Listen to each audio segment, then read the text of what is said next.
Ephesians chapter 5. God's word comes to us starting with verse 21 to 33, Ephesians 5, 21 to 33. And if you're visiting with us, or just as a reminder, we are actually in the middle of a series on marriage entitled Marriage Matters. And so today will be the third message sermon in this series. So with that said, if we could all stand for the reading of God's word, and as we give our undivided attention to what the Lord and His Spirit may say to us here this morning, Ephesians 5, starting with verse 21 to 33.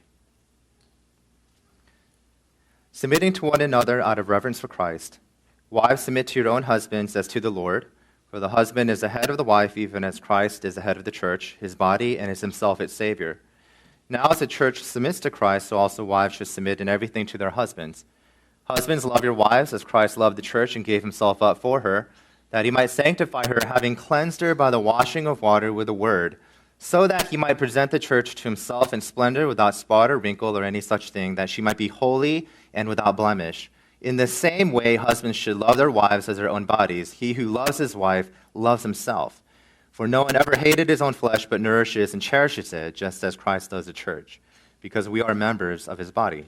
Therefore a man shall leave his father and mother and hold fast to his wife, and the two shall become one flesh. This mystery is profound, and I'm saying that it refers to Christ and the church. However, let each one of you love his wife as himself, and let the wife see that she respects her husband. This is the reading of the word. Please take your seats at this time. And so, as I said, we are in the middle, the third message of this series called Marriage Matters, in which we're taking a look at what does the Bible teach us and tell us about the significance of marriage. And really, for those of us who are single or are married or want to date, there are a lot of lessons that we could learn from these passages, as well as these sermons in the past weeks, as well as the weeks coming up. And I pray that it'll be fruitful, and I pray that it'll help you to see that at the end of the day, your greatest marriage, the most significant marriage that you can be a part of, is the marriage that you are part of right now. And that means that as a bride of Christ, the church is married to Jesus Christ. And that is the most important marriage. And that is the most fundamental and powerful marriage that could penetrate all your relationships, even your own earthly human marriages. And so this morning, what I want to focus on here today as we continue along in this series is really the idea of marriage being one flesh, one body, that there's a togetherness, a unity in marriage.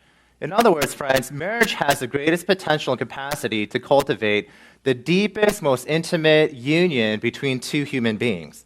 You have the greatest potential for such deep oneness and intimacy, the greatest potential for such unity and living life together.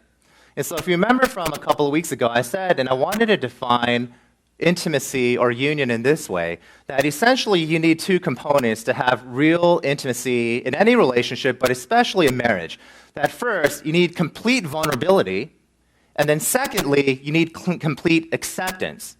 If you have one or the other, then you'll never feel or cultivate intimacy or union. You need to be fully known, but you also need to be fully accepted, completely vulnerable and completely embraced and loved. So you need to have both, because you could either be fully vulnerable and someone knows everything about you, but then they hate you, they gossip about you, they reject you. You never feel accepted or you never feel intimate. But you could be fully accepted, but that's because you hide certain things and you're scared about the other person knowing certain things about your life. Then you also don't feel very intimate because you don't feel fully known. So if you want to cultivate this one flesh reality in marriage, you need to be fully vulnerable, fully accepted. And the only way that we could do this is because Jesus is the most important person in our marriage. That allows us to have that security, to embrace the other person's insecurities, but also to be vulnerable, to allow the other person into our lives. And so this morning we're going to cultivate this. We're going to open this up. We want to take a look at what does exactly mean about this closeness, this unity, and this one fleshness. And so there are three things to consider here today. That union, one flesh intimacy, essentially means that you are one body that needs conflict resolution and that maintains the highest priority. Those are the 3 points we're here this morning. So that again, unity, this one flesh reality, this sort of intimacy means that you and your husband, you and your wife, married or not, that you are considered to be one flesh. And because there's one flesh, you need to learn how to have conflict resolution. And you also need to maintain your spouse as the highest priority in your life. Those are the 3 points. There's one flesh, there's conflict resolution, and there's a highest priority. And that's what the passage, I think, explains for us here this morning. So let's take a look at the first point, one flesh. What does it really mean to be one body, one flesh? This is what the Apostle Paul says. Read with me in verses 28 to 30, and this is what he says. We see this one flesh, this unity, this intimacy, first here explained to us. Paul says this, in the same way, husbands should love their wives as their own bodies. He who loves his wife loves himself. For no one ever hated his own flesh, but nourishes and cherishes it, just as Christ does the church, because we are members of his body. Now, theologically, this is the foundation. This is the fundamental reality in which we can understand marriage as one flesh, one unity. This is what he says, that the Apostle Paul flows back and forth between talking about the theological, most fundamental, important marriage of Christ and the church, and he flows from discussing those theological truths and then appropriating that to our human marriages. So there's an ebb and flow and a back and forth. So it says, this is the marriage between Jesus and the church. This is how your human marriages should work. This is how your human marriages are, because they reflect the most theological and fundamental relationship or marriage between Jesus and the church. So there's this ebb and flow that goes back and forth. Practical application in our marriages flow out of the theological, foundational realities of Jesus' marriage with the church. That's why Paul can go back and forth. So, for example, he says, just as Christ loved the church, husbands, love your wives. Just as Jesus has perfect harmony and unity with the church, husband and wives are to have this perfect harmony and unity. Just as Jesus has intimacy full of grace and forgiveness and truth, our marriages should be characterized and be full of intimacy, grace, forgiveness, and truth. So there's always like a back and forth in which the Apostle Paul is trying to teach us. That's the realities of marriage. There's a oneness, there's a unity, there's a one fleshness. Verse 28 actually may be the most intense expression of what they call the second great commandment in the Bible. The second great commandment in the Bible is love your enemy or love your neighbor as yourself. And verse 28, when it says, in the same way husbands should love their wives as their own bodies, is the most intense expression of the second greatest commandment. Love your neighbor as yourself. Another way, Paul says, husbands, love your wives as your own bodies. It's intense, is my point. There's a union there. There's the one flesh. In other words, when you look at 28 to 30, it anticipates verse 31 because it uses interchangeably these words, body, flesh, oneness. They're used interchangeably. For example, love your wife as your own body, verse 28. Because no one hates his own flesh, verse 29. Therefore, a man shall leave his parents, and husband and wife are one flesh, verse 31. So that body and flesh are used interchangeably to highlight and to show the significance that husband and wife are now one flesh, one body. There is no more greater unity between two human beings than husband and wife, and Paul wants to make that emphatic. He highlights it with the language of one flesh and one body, and that's the point. Oneness of Christ in the church is the foundation for the oneness of your marriages. That's what the Apostle Paul is trying to tell us. In other words, friends, he's saying this. Husband and wife are to relate to one another as you relate to your own body. So for example, if you take your hand, you take your arm, you take your leg, it's one body, isn't it? But at the same time, you could use it. You can act upon it. You could hit it. You could cut it. So that different parts of your body are still one body, but at the same time, there's a little bit of a different perspective as you can act on it. So in the same way, the Apostle Paul is saying, husband and wife, you guys are one body, one flesh. But at the same time, there can be roles, there can be functions, and you can act and relate to one another to some degree. And that's sort of the analogy of what the Apostle Paul is trying to say. So let me try to flesh this out. This is what it means practically. If you guys, husband and wife, or your future spouse, is one flesh, this is what it means practically, just to open up the discussion. It means that your spouse should have full access to everything that's going on in your life. That your spouse should have full access to your faults and your sins, your insecurities. They have a right to speak into your life because you guys are one body. Do you see this? That's what it means. That's full access. Your spouse has full access to your sin, your insecurities, your fears, your emotional instability. It can speak into your life in a way that no one else in this world has a privilege or right to. You have to give your spouse full access and openness in terms of your life and your heart. And we have to recognize this is the power of marriage in the sense because when your spouse has that access, it means that on a human level, no human person can establish or influence or shape your identity more than your spouse. No other human person can speak into your life and shape your identity than your spouse.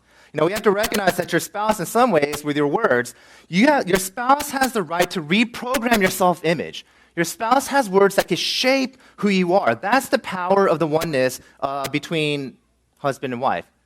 Full access to all the emotions, insecurities, and sins, and the power to reshape, by your words, the identity of your spouse. So when you get married, your spouse has the power to determine how you think about yourself.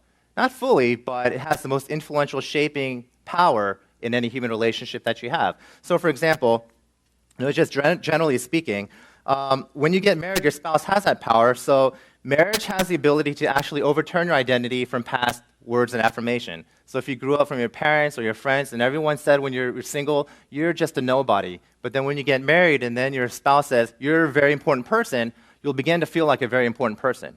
It has that power. Or if you grew up as a single person and you thought that everyone said, you're so important. Then when you get married and your spouse says, you're actually nothing, you're going to start feeling like nobody.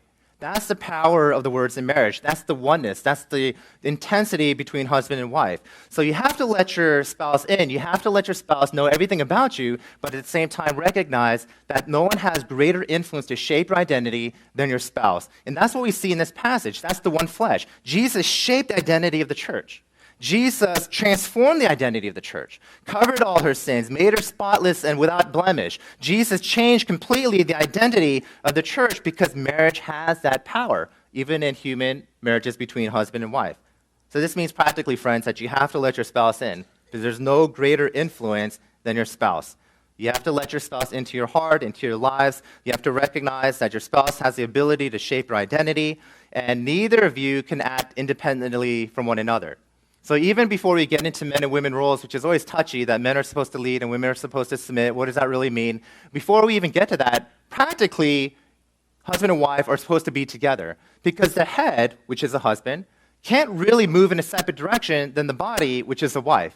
So even if you talk about roles, they have to find some common ground to work with one another. You can't act independently of one another. You guys, husband and wife, are so intimately connected that what it practically means, as we segue into the second point, is that you are now engaged in the hard work of consensus building.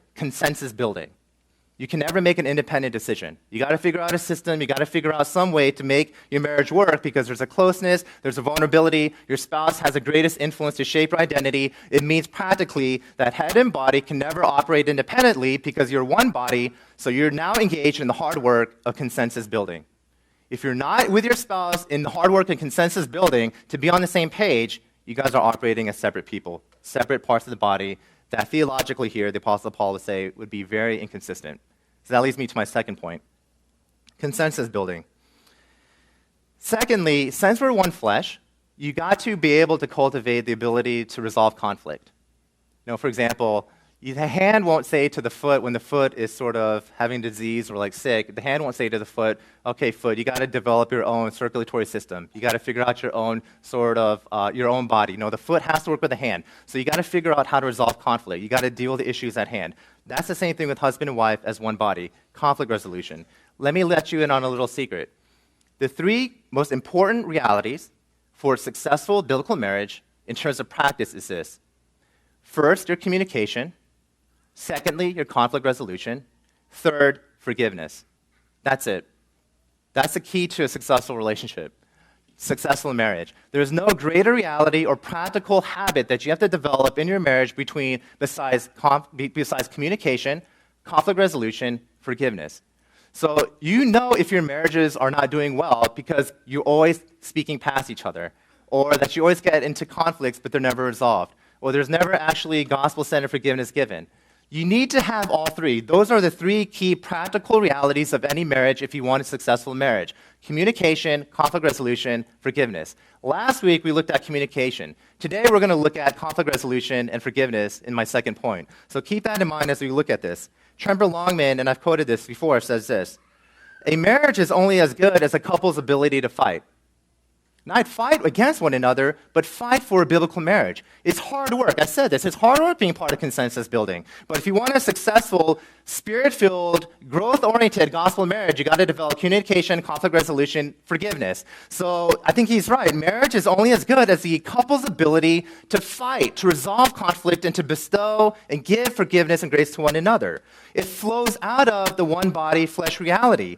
If you guys are united to one another, you have to resolve conflict. You can't operate separately if you guys are one flesh. It's just not a theological reality that the Bible allows. So you have to cultivate communication. You have to speak other-centeredly. You got to resolve conflict, and you got to give forgiveness. Now, Paul Tripp, in his book, What to Expect, he says this: when you think about reconciliation or conflict resolution, think about it in this way. It's much deeper than many of us think.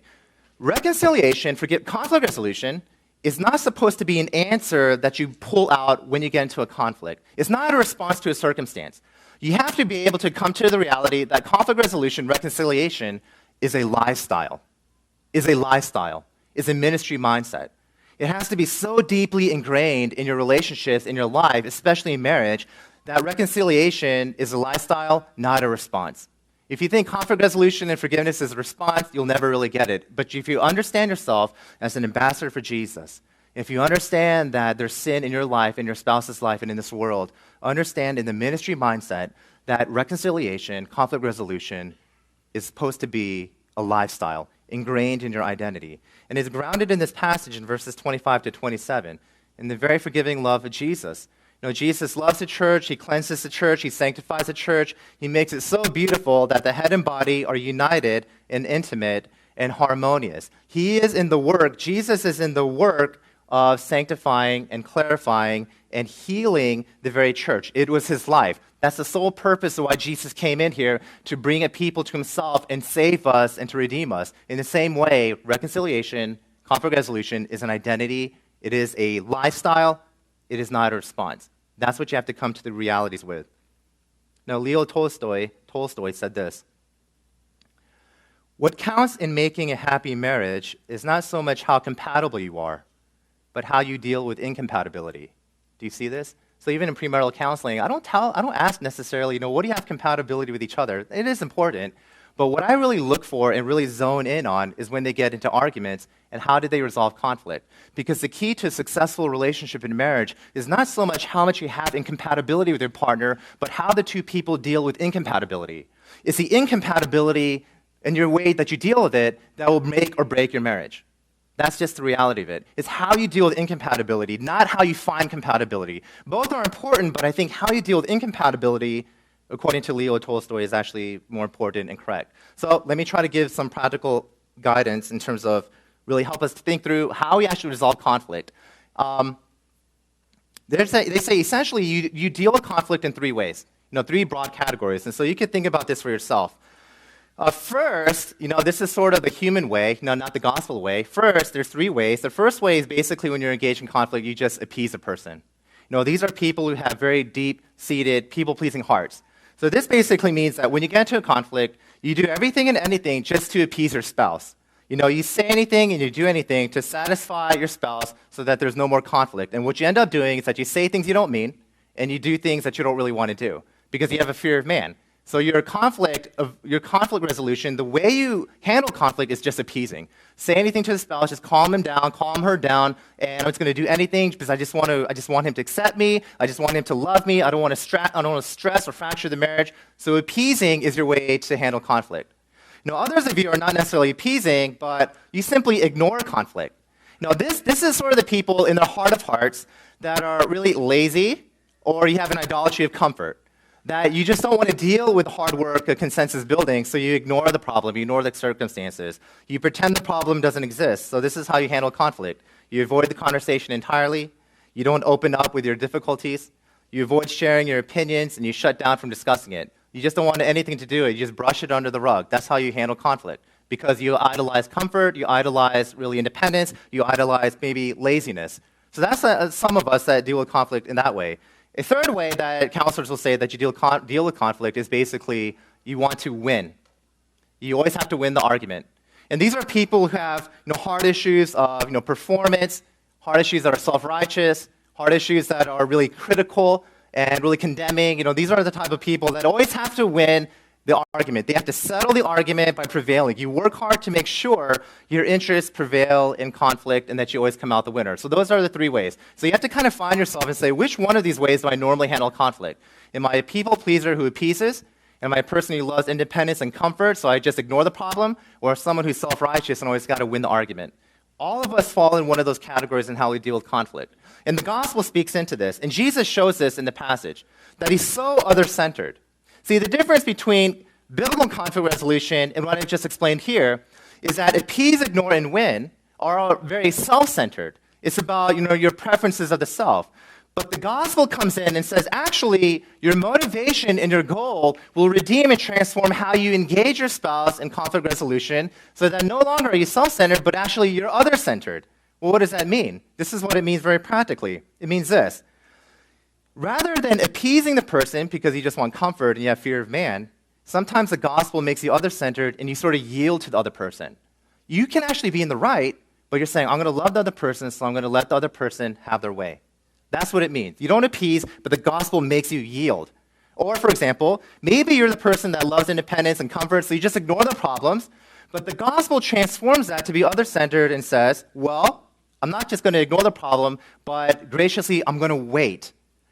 To help this person, to help my spouse, I'm going to wait, and then I'm going to address the problem later. Or for you're the type of person that really is critical and self-righteous, that you always have to win every problem, the gospel actually says this, that maybe the gospel will transform the way that you handle conflict so that you're not just trying to win the argument, but rather you lovingly confront your spouse because you want your spouse to grow. Do you see how it transforms this? So you have to figure out, where do you fall in conflict resolution? Where are your heart issues? Do you appease? Do you ignore? Do you win? And if so, the gospel has to redeem and transform all of that, so now you yield, you wait, and then you lovingly confront. That is what the Apostle Paul is trying to tell us implicitly in this passage. That is other-centered conflict resolution. You have to figure out where you are, and you have to figure out where you got to go. Now, let me say this before we go to our third point. Conflict resolution, friends, biblical conflict resolution always has to terminate on forgiveness. It has to terminate on forgiveness. In other words, there has to be a real specific confession of sin, and that's actually really foreign to many of us. For example, honey, I'm sorry. I confess my sin. This is what I did. You do it specifically, you do it genuinely, and forgiveness has to be given. Friends, if you don't have a specific confession of a specific sin in your marriage when you have conflict, you in no way have biblical conflict resolution. You have no biblical conflict resolution. This is how I would imagine many of us probably handle conflicts. I've seen it in marital counseling, and actually I see this in the movies too. This is how non-Christians, for the most part, as well as many of us, may deal with conflict. There's this movie called This Is 40. Don't watch it. It was just okay, but it somewhat would capture the reality of marriages. People who are 40 years old, they have a difficult time in their marriage. The husband's going through midlife crisis. The mom just feels very unloved. The wife feels very unloved, and they go through those issues. At the end of the movie, there is no conflict resolution. You know what happened?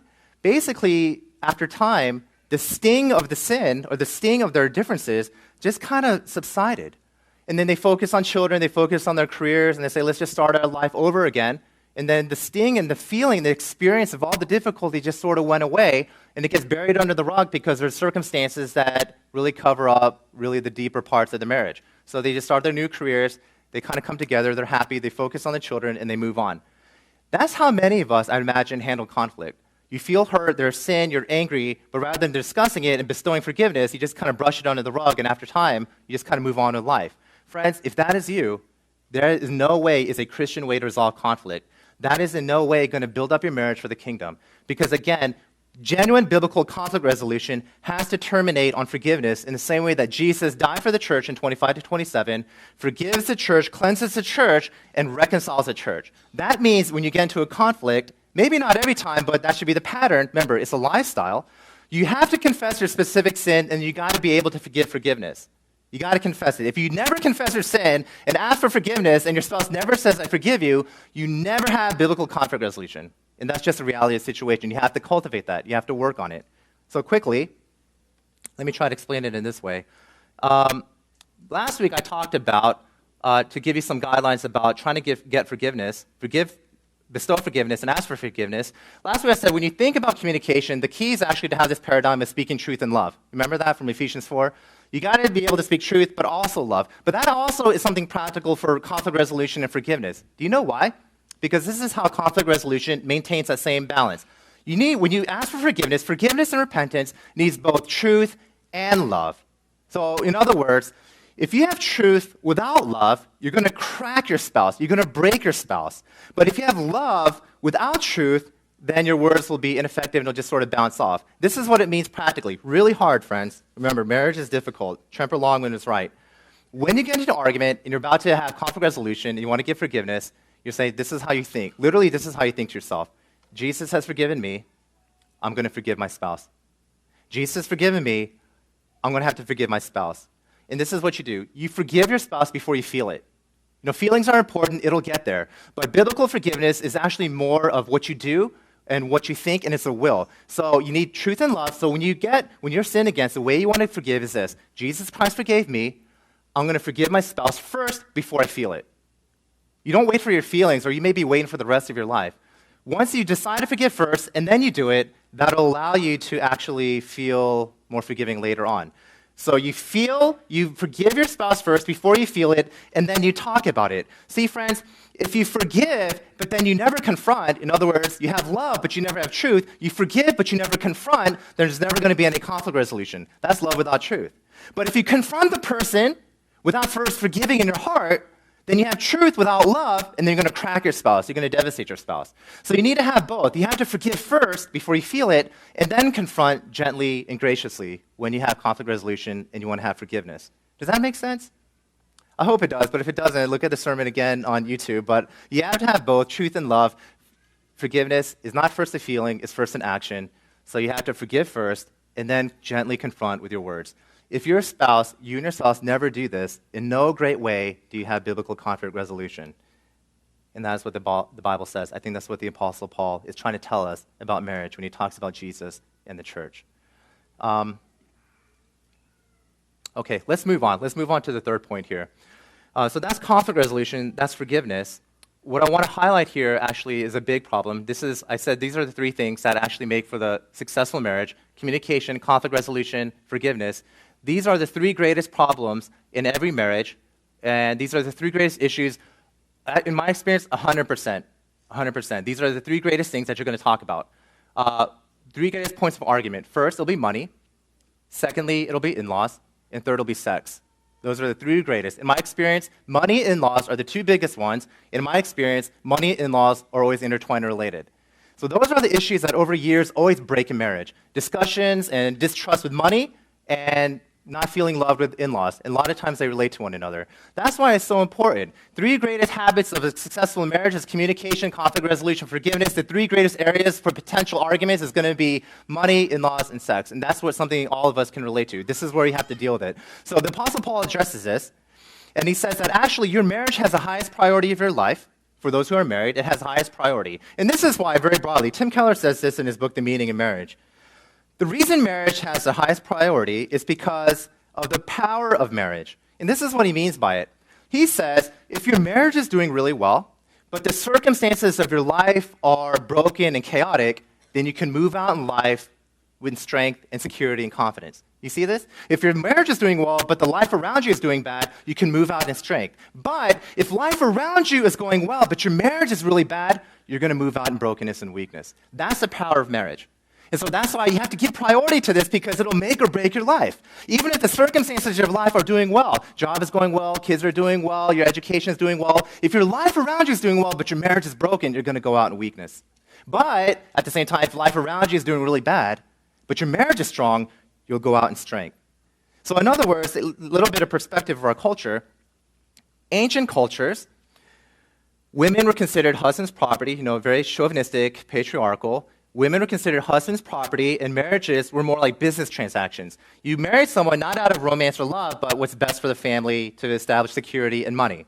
But to say in today's culture, in America, individual preferences and emphasis on physical attraction and romantic love is what gears and decides marriages. So whereas before it was about a business transaction and community, now it's personal preferences and physical attraction and these sort of idealistic understanding of romance. But Amy Bloom has really said this, which I thought was insightful. Love at first sight is easy to understand because that's what we all want, especially for the singles. Love at first sight is easy to understand. It's when two people have been looking at each other for a lifetime when love becomes a miracle. That is what we have to get our understanding in. Love at first sight is understandable, but when two people look at each other for a lifetime and still have love, that's when it's actually a miracle. And the only way that you could get there is if you prioritize your spouse. You know, tribal societies, I said, romance doesn't matter as much. But Western societies, romance and physical attraction is everything. But when you prioritize your marriage in the way that the Bible does as one flesh, the Bible's emphasis on the one flesh will find a balance between thinking about marriage for your family and community, but also in terms of idealistic attraction and romance. In verse 31, this is the key. Therefore, a man shall leave his father and mother and hold fast to his wife, and the two shall become one flesh. That is what the Apostle Paul says. That's the balance between tribal, ancient cultures and contemporary cultures. If you want to see marriage as something that helps your family, it helps society, but also something that's individualistic and joyful and can be personally fulfilling, the balance is verse 31. Man shall leave his father and mother and hold fast to his wife. And the two shall become one flesh, one body. This is what it means. Let me try to flesh this out. This is how you prioritize your marriage. If you love your parents too much, or if you hate your parents too much, then you didn't leave your parents. See, if you love your parents too much, then you begin to prioritize your parents in the marriage. You know, you do everything that the parents say. You actually try to model your marriage after your parents' marriage. But if you hate your parents too much, that means your parents have control of your marriage. Because if you hate your parents too much in the way they brought you up and you saw their marriage, then really you're saying, my marriage here is going to be in response and rebellion to all the nastiness that I've seen in my own parents. So if you love your parents too much or you hate your parents too much, then in some ways you never left your parents. There's no leave and cleave model. There's no one flesh. Because what the Bible is trying to say is that when you get married, you don't take past patterns of marriage and reestablish them and replicate them now, because then you're not leaving your parents. But in reality, what the Bible is saying is that when you join your spouse in one flesh, you have to be open to developing new patterns of marriage, to developing new ways of handling issues, to developing new ways of understanding your spouse and money. That's the key. No, Tim Keller's wife, Kathy Keller, gave this illustration I thought was helpful in terms of the way that we don't leave our parents. She said this. In her household, she said her mom was a great mom and took care, I think, of 5 children growing up, and she was always open to help. So that's how the family was. The mom would do all the cooking, the laundry, clean up the house, but the children always offered to help. And the mom always took the help because that's how she felt loved. My children love me. They're offering to help. She says Tim Keller's household when he was growing up was the opposite, that his mom said, this is my ministry, and I'm going to do everything in the house. So I'm going to cook, I'm going to clean the house. And when the children actually asked his mom to help, she would get offensive because she took it as saying, hey, am I incompetent? Why are you offending me? Why are you trying to offer help when I told you I got this and I'm competent enough to do this? So you have two diametrically opposed positions on how they brought up. One mom always took help. One mom got offended when there's no help. And she was saying this. Neither way is actually better or worse. Neither way is right or wrong. But the point is that it created conflict in marriage because they just assumed the way their parents' marriage was is how they're going to make their own marriage. So that Tim Keller is saying, well, the wife has to do everything at home. And Kathy Keller is saying, well, at home, I think as a team partner, everyone has to help. So the first time they said that this came to really the core of the issue was when they had their first kid. And then the issue of dealing with diapers. So in Tim Keller's household, they were saying, well, the mom always changed the diapers. But in Kathy Keller's household, everyone changed the diapers. He actually said that in Kathy Keller's household, they had this phrase, finders keepers. Whoever finds a dirty diaper is one who has to change it. So it creates a lot of difficulty in the marriage. It creates a different perspective or a different strain on the marriage. And this is the point. If you want to leave your parents and you want to cleave onto your spouse, you have to recognize that if you love your parents too much or you hate your parents too much because of the way they were, you have to recognize that may penetrate because you're trying to replicate the patterns that you see in your parents. You have to be open up to new patterns of life. That's what it means to prioritize your spouse. And if you don't prioritize your spouse in this way, then eventually something else is going to take the place of your spouse in terms of being a pseudo-spouse. In other words, friends, if your spouse, if your husband or wife is essentially just a physical partner to live with or a financial partner to live life, you'll find that you'll have to pursue things outside of your marriage to really engage your whole soul. In some ways, it's your children. Some ways, it's the parents. Some ways, your careers. Some ways, it's going to be hobbies with friends. They'll capture your imagination. They'll provide a joy that satisfies the soul because you haven't prioritized your spouse. You have to prioritize your spouse. Otherwise, your natural heart will look for things outside of your marriage in order to satisfy the deepest desires of your heart. So apart from marriage, your parents are the most influential people. But once verse 31 says leave and cleave, then your spouse takes the number one place in your life. So this is how you know if you prioritize your spouse. These are things that people have said. His parents' opinion and approval mean more to him than mine. That probably means you're not prioritizing your wife. She's totally wrapped up in the kids and their needs, programs, and schools. She'd rather be a mother, and being a mother is more enjoyable than being a wife. The wife probably is not prioritizing the husband. Career is important to me. That means for both husband and wife, maybe you're not prioritizing each other.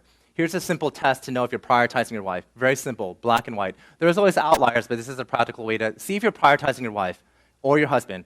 Ask your spouse, do you feel like you're the first person in my life? That's it. Ask your spouse, do you feel like the first person in my life? And if your spouse says no, you're not prioritizing your wife or your husband. Very simple. You don't have to make it complicated. How do I know I'm prioritizing my spouse? Ask them. If they say no, then you're not prioritizing them. It's very simple. It's other-centered. It's gospel-centric. That's just the way that works. So when you marry your spouse must supersede all other relationships, even the parental relationship. Your spouse and your marriage must be the number one priority in your life in terms of your time, your money, and your efforts. And this is what it doesn't mean. It's not black and white. Just because you spend most of your money on your spouse doesn't mean you prioritized your wife. Your wife has to feel loved. Your husband has to feel loved. Just because you spend all the time in the world in terms of the most number of minutes with your spouse doesn't mean that you're just automatically prioritizing your spouse. Your spouse, what you communicate is that your spouse has to feel prioritized, cherished, loved. No, there's some truth to say it's not the quantity of time, but it's the quality of time. That's what you have to communicate. See, Diane Soleil once said this: love doesn't commit suicide. You actually have to kill it, though oftentimes it simply dies of our neglect. So you have to cultivate this love through priority and through gospel communication, conflict resolution, and forgiveness. See, friends, I know this is probably many of us, that when you prioritize your wife and you want to communicate well and you have conflict resolution, there are probably mistakes that your husband or your wife has made 10 years ago in your marriage, and yet you still bring it up today. If there is something that your spouse has done 10 years ago, financial mishap, said a harsh word, and even today you bring it up and you hang it over and you guilt trip your husband or your wife, in no way, gently as I can say this, have you bestowed forgiveness or grace to your spouse. If you keep bringing up the same things. If you keep saying, this is how my parents have done it, and it's like, we should do it this way, in no way have you really left your parents and started a new pattern of relationship with your husband or wife. So those are things that you got to keep in mind.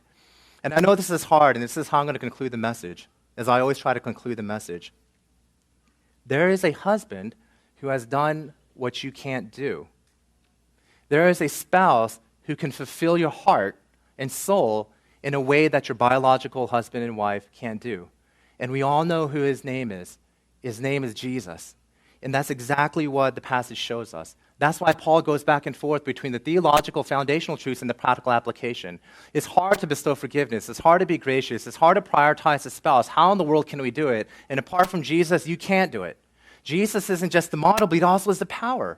You see that Jesus prioritized his spouse. He prioritized the church. The only reason Jesus came into this world and left his home in the Trinitarian relationships is because he loved you, and he prioritized you, and he reconciled you, and he changed you, and he knows that as a spouse, he can establish your identity more than any other relationship. And when we begin to apply that in our human relationships, that's when you get the power. That your spouse can't fulfill your heart, that you can't do this apart from Jesus. But when you recognize that Jesus is your first and priority and most fundamental spouse in your life, it'll empower you to be gracious and loving. It'll empower you to have hard conversations. It'll empower you to resolve conflict. It'll empower you to bestow forgiveness and to receive forgiveness. It'll empower you to prioritize in your time, money, and efforts, in your new habits with your spouse, because Jesus has transformed you, and Jesus has transformed your spouse as well. That is the key to a successful marriage, friends. Or perhaps a song in a Broadway play called Godspell. Maybe this song actually captured it best, and it says this. This is how you want to approach marriage. Day by day. It's hard work. Day by day, day by day, day by day. Oh, dear Lord, 3 things I pray. To see thee more clearly, to love thee more dearly, follow thee more nearly, day by day. That is the key to successful marriage in the gospel of Jesus Christ. Let us turn to the Lord in prayer.